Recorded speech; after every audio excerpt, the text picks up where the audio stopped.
Hello everyone, this is Lady G Channel at kumusta na kayo? Ngayon naman ay magluluto ako ng adobong pusit sa gata ng niyog.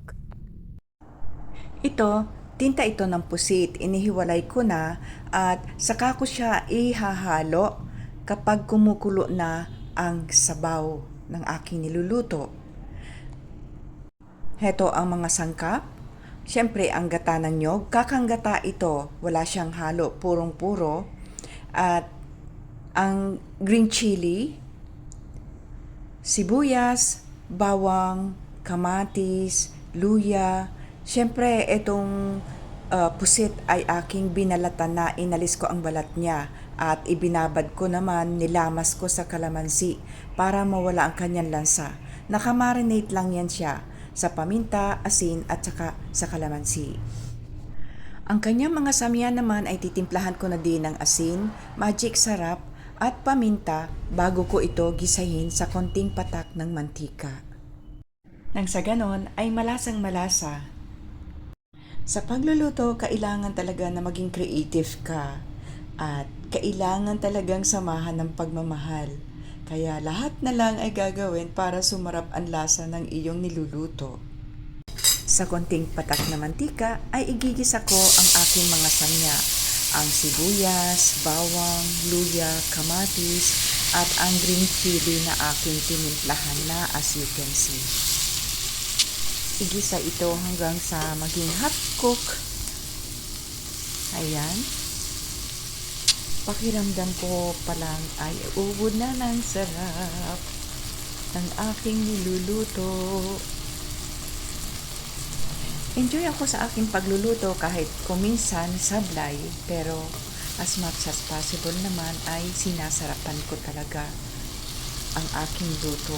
Pero sometimes talaga, palpak pa rin kasi hindi naman ako talagang chef cook. Luto-lutuan lang ang alam ko. Eh di syempre ang mga therapist gutom, eh di agawan din sila kahit palpak ang lasa. Yum yum, para para, para para, chara chara, chara chara. Medyo luto na siya. Ayun, pwede ko nang igisa ang pusit dito. Okay, igigisa ko na ngayon ang pusit para ito ay sumarap. At by the way guys, dahil minarinate ko na ito sa kalamansi, paminta at saka konting patak din ng suka, ay mawawala na ang lansa ng pusit. Kasi, di ba masangsang ang amoy ng pusit kapag niluluto mo? So, dahil iminarinate mo na ito sa konting suka at kalamansi, mawawala yung kanyang sobrang amoy. So, yun yung aking technique para hindi masyadong maamoy ang pusit.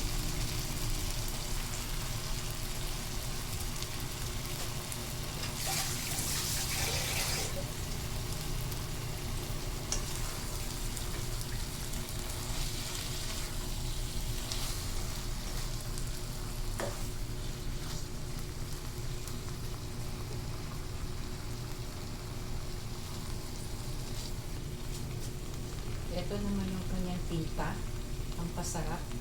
Manamis-namis ang lasa nito. Ito ang tinta.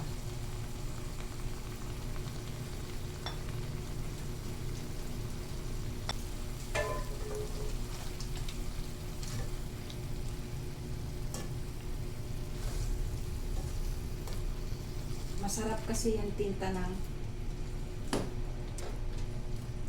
pusit. Manamis-namis. Mas lalagyan ko siya ng kakanggata, papakuluan.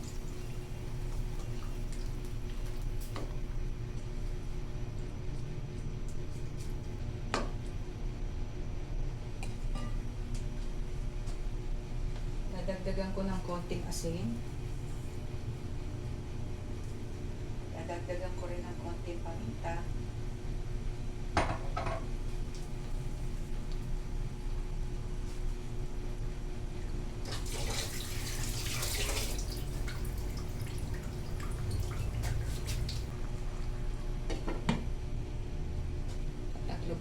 lasa. Mga 3 minutes na may taklob, kukuluan.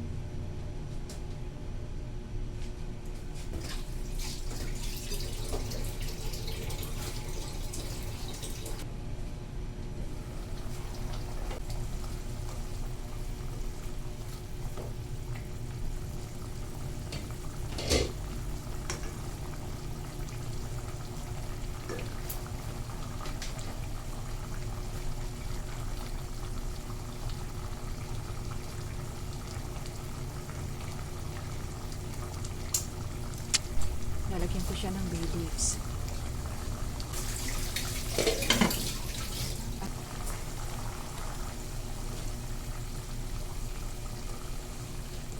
Ayun, pwede ko nang idagdag ang lahat ng gata. At papakuloan ko ng wagas na wagas hanggang sa maiga. Maglangis-langis.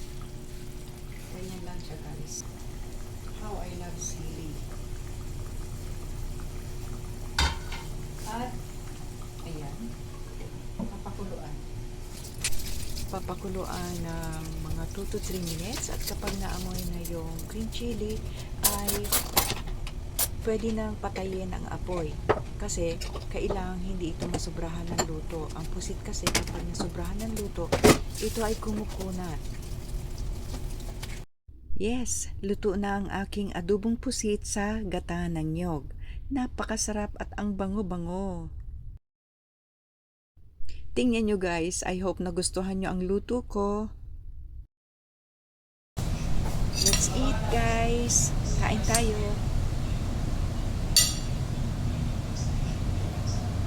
Wow, my favorite sili.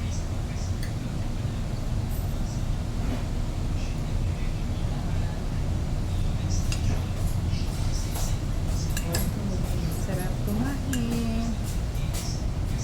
Kain tayo guys.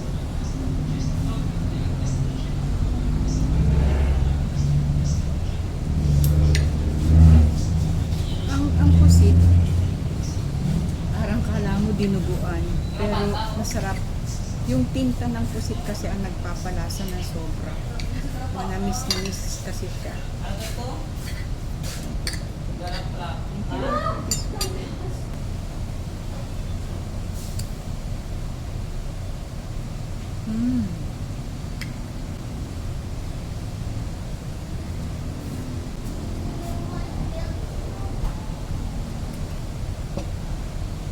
sarap ng pusit talaga. Saktong-sakto lang yung asim, yung manamis-namis na lasa ng tinta ng pusit. If nagustuhan nyo ang niluto kong pusit sa gata ng nyog, try nyo guys kasi ang sarap nito. So till here and I'll be seeing you next time. Thank you so much for watching. Bye-bye!